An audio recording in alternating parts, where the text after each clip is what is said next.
स्वागत है एक बार फिर और अब पहली खबर।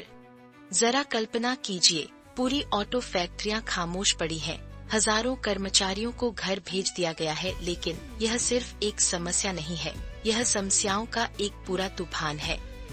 तो असली कहानी क्या है? आखिर वैश्विक ऑटो उद्योग को कौन बंद कर रहा है? यह सिर्फ एक बात नहीं है। सबसे पहले एल्यूमीनियम की कमी उत्पादन को पंगु बना रही है, कारखाने बंद हो रहे हैं। इस हेडलाइन को देखिए, फैक्ट्रियां ठप, एल्यूमीनियम की कमी, हजारों कर्मचारी बेरोजगार हैं। और जैसा कि आप ओवरले में देखते हैं, ये आंकड़े तो बस चौंकाने वाले हैं। अरबों का नुकसान हो रहा है। लेकिन असली चौंकाने वाला मोड़ तो अब आया है। यह एक भूराजनीतिक बारूदी सुरंग भी है। चीन ने शुल्कों के बदले में दुर्लभ पृथ्वी खनिजों की आपूर्ति रोक दी है, और सबूत यही आपके सामने है। इस ओवरले को देखिए, दुर्लभ पृथ्वी ब्लॉक।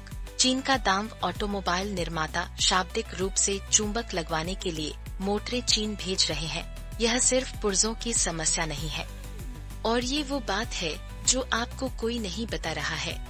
यह एक वैश्विक शक्ति का खेल है जो आर्थिक सुरक्षा को खतरे में डाल रहा है। और इतना ही नहीं, तो हमें यह मिला। एक प्रमुख चिप निर्माता नेक्सपेरिया के शिपमेंट रोक दिए गए। डच सरकार ने नियंत्रण कर लिया। चीन ने निर्यात पर प्रतिबंध लगा दिया, और अब यूरोपीय कार निर्माताओं के पास केवल कुछ हफ्तों की चिप्स बची हैं। आंकड़े तो एक बिल्कुल अलग ही कहानी बताते हैं। यहाँ डेटा देखिए, यह स्पष्ट है। वैश्विक चिप फ्रीज, हफ्तों की आपूर्ति शेष, और इसके परिणाम तो होश उड़ाने वाले हैं। यह कारों से कहीं आगे वैश्विक अर्थव्यवस्था को बाधित करने की धमकी दे रहा है। तो आग से लेकर शुल्कों तक, दुर्लभ पृथ्वी की नाकेबंदी और चिप फ्रीज तक, ऑटो उद्योग एक पूर्ण बारूदी सुरंग को पार कर रहा है। औसत कार की कीमतें पहले से ही $50,000 पर हैं, और बिक्री में और गिरावट आने की उम्मीद है। तो क्या अब यही नया चलन है, या एक पूर्ण ऑटोमोटिव संकट अपरिहार्य है? क्या यह एक बहुत बड़ी गलती है? ठीक है, अब बढ़ते हैं हमारी अगली खबर की ओर। तो दोस्तों, अपनी ट्रेडिंग की टोपी कस लीजिए, क्योंकि वॉल स्ट्रीट ने ऐसी रैली दी है कि हर कोई पूछ रहा है, आखिर असली कहानी क्या है? पहली नजर में ये एक बड़ी जीत लगती है। डॉव, S&P, नैस्डैक सभी में जबरदस्त तेजी है। लेकिन असली चौंकाने वाला मोड़ तो अब आया है। विश्लेषक कह रहे हैं कि यह तो बस एक परीक्षा है, क्योंकि इस हफ्ते कंपनियों के नतीजों की बार आने वाली है। अपनी स्क्रीन पर देखिए, बड़ी टेक और उपभोक्ता कंपनियां अपने पत्ते खोलने वाली है। साथ ही हम महंगाई के अहम आंकड़ों का इंतजार कर रहे हैं। क्या बाजार वाकई मजबूत है, या यह तूफान से पहले की शांति है? और सबूत यही आपके सामने है। जहां बोइंग और माइक्रोन जैसे कुछ शेयर रिकॉर्ड ऊंचाइयों पर पहुंच रहे हैं, स्क्रीन पर नंबर देखिए उत्पादन बढ़ने और लक्ष्य मूल्य में वृद्धि से। वहीं दूसरे बाजार बिल्कुल अलग कहानी बता रहे हैं। एप्लिन के शेयर बुरी तरह गिरे, और इसे सुनिए, आपके होश उड़ा देगा। सोने की कीमतें सुरक्षित निवेश की मांग से तेजी से बढ़ी, जबकि कच्चे तेल में वैश्विक आपूर्ति की चिंता के कारण। लेकिन रुकिए, क्योंकि कहानी और भी उलझने वाली है। यह सिर्फ बाजार के उतार चढ़ाव की बात नहीं है। कच्चे तेल में गिरावट, जैसा कि आप इस विशाल तेल क्षेत्र के ऊपरी दृश्य में देख सकते हैं, सीधे तौर पर अमेरिका चीन व्यापार तनाव से जुड़ी है, और इसके परिणाम तो होश उड़ाने वाले हैं। विश्व व्यापार संगठन ने चेतावनी दी है कि दुनिया की दो सबसे बड़ी अर्थव्यवस्थाओं का अलग होना लंबे समय में वैश्विक आर्थिक उत्पादन को चौंकाने वाले 7% तक कम कर सकता है। 7%। दोस्तों, इसका हम पर क्या असर होगा? तो क्या यह वॉल स्ट्रीट की तेजी एक सच्ची रिकवरी है, या अनिश्चितता और बढ़ती वैश्विक तनावों के पहाड़ पर बना एक कमजोर दिखावा है? बाजार मिले-जुले संकेत दे रहा है। कुछ के लिए जबरदस्त उछाल, तो दूसरों के लिए गहरी गिरावट, और एक भूराजनीतिक तूफान मंडरा रहा है। तो क्या यह एक जीत है, या पूरी तरह से हार? इस पर आपकी क्या राय है? अपने विचार नीचे कमेंट्स में बताइए। ठीक है, मैं इस एक खबर पर बात करने के लिए पूरे दिन से इंतजार कर रहा था।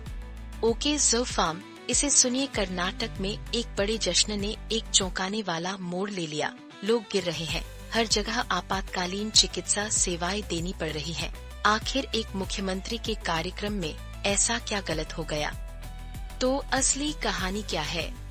जिला पुलिस के अपने सिद्धांत हैं और सबूत यहीं आपके सामने है।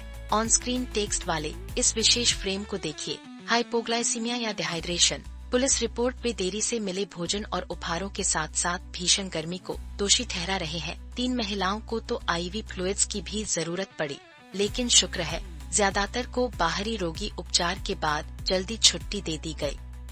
लेकिन सबसे मजेदार बात तो ये है, पुत्तूर के विधायक अशोक कुमार राय के नेतृत्व वाले एक ट्रस्ट द्वारा आयोजित अशोक जन्मन दीपावली समारोह ने पूरी तरह से गैर राजनीतिक होने का दावा किया। फिर भी इसमें मुख्यमंत्री और अन्य उच्च प्रोफाइल गणमान्य व्यक्ति शामिल थे, जिन्होंने लगभग 1 लाख लोगों को आकर्षित किया। और सबूत यहीं आपके सामने है।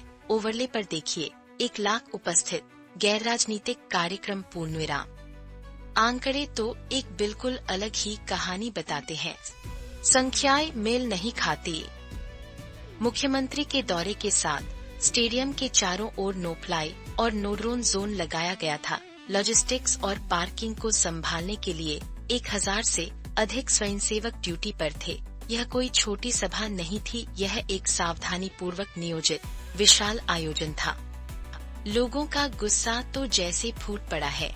तो ज़ो फार्म, इतनी उच्च प्रोफाइल उपस्थिति और इतने बड़े आयोजन के बावजूद 10 लोग फिर भी बीमार कैसे पड़ गए?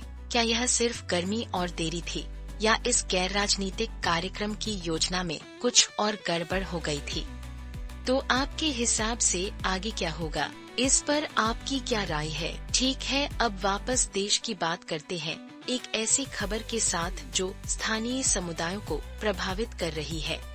ओके ज़ो स्क्वाड, तो दोस्तों कमर कस लीजिए।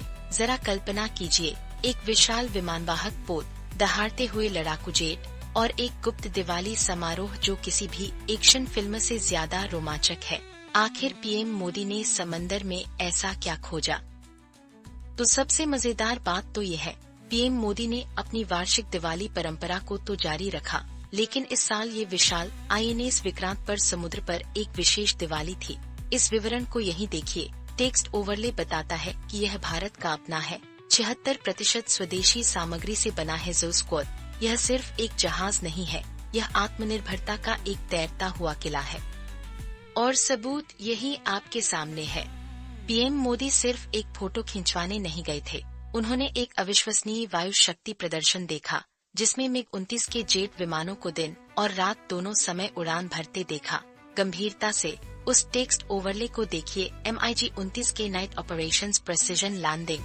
कल्पना कीजिए उस कौशल, उस सटीकता की, और इसे सुनिए, ये आपके होश उड़ा देगा।